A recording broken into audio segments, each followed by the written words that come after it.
When you make the transition into retirement, not only do you need to be prepared financially, but emotionally as well.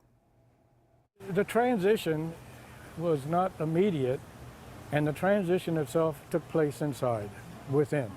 I never looked at retirement as being the end of anything. To me, it was a renewal. It was a rebirth, a beginning, as a matter of fact.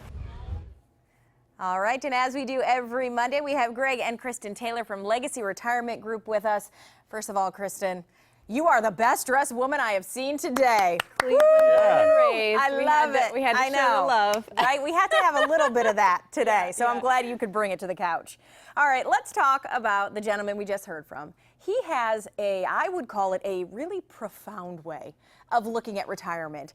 But I have a sinking feeling that not everybody looks at retirement quite like he does. Is that safe to say? Yeah, you're pretty right on there. And you know, here's why. For instance, we just met with the lady last week. We flew down to Florida to meet with her, and she's being forced to retire. She didn't have that on her mind. So this is a true scary transition for her that she wasn't. Now, financially, she was prepared. She's got enough savings. She's going to be okay. But, you know, getting the emotions in check and getting ready to make that change is a different story. You know, you're not going to have the same people you're interacting with on a daily basis. You know, socially, it's hard. And then mentally, just changing your mindset, it's really hard. Right, your purpose, I feel like, when you wake up in the morning, that's what it's about, right? Well, a lot of us are defined, and you know, if they ask you, what do?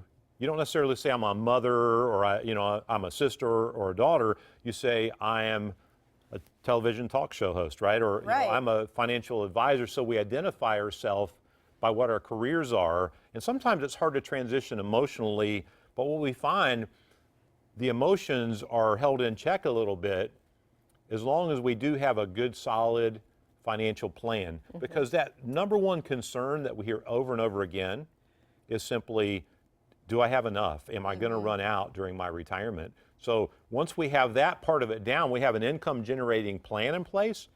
Now we can feel a little better emotionally. I was going to say, those people handle it well, but those who may not have that in order, I couldn't imagine that feeling. Right, so this lady that I was just talking about, she had plenty saved, but she doesn't enjoy watching the markets. She doesn't like seeing those swings up and down. It's not fun to her.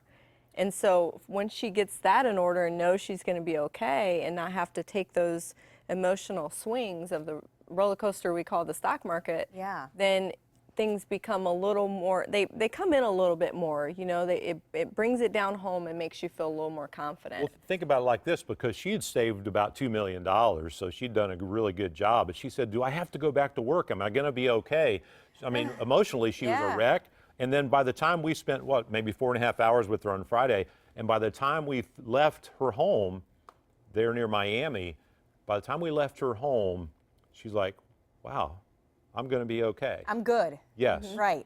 And that's big. Okay, so how far in advance do you want people to start planning so that they aren't in that position where they feel completely shell-shocked almost? Yeah, about 5 years out, you want to start making changes, making moves that are going to work for someone who's in the retirement phase of life, which we call the distribution phase. You're no longer saving necessarily, you're now spending those dollars that you've saved all your working years. The fly came over to this side of the set too. And so, you know, you want to, at 5 years, want to say, okay, do I need to work with somebody to reposition my investments and, you know, look at maybe more, conservative ways to invest those dollars so that I'm not taking those big, look, just last week with the talks about the interest rates going up possibly, which they ended up not going up. And what else happened last week? The Great Britain is talking about getting out of the euro. The markets went like this. Now they're back up today. But, you know, those things that happen economically speaking really, really affect the markets. And do you really want to focus your whole retirement worried about what's going to happen in the world? And so, as always, you guys have an offer that can help our viewers. The one today we're talking about is a complete planning review, and you're offering it free of charge, which is huge for people to take advantage of. Well, it is, and we also today, you know, kind of along with the Cavs victory, we're going to include a copy of my book, Winning Retirement, because we truly want people to have a championship retirement. I love it. And so the first 10 callers, not only will we offer the review, but also a copy of Winning Retirement. All right, I want to thank both of you for being with me. As always, you can check out their website, our website, see videos, get all the information that you need to get in touch with Legacy Retirement Group. So good to see you guys. Good to be Always here. great to be here.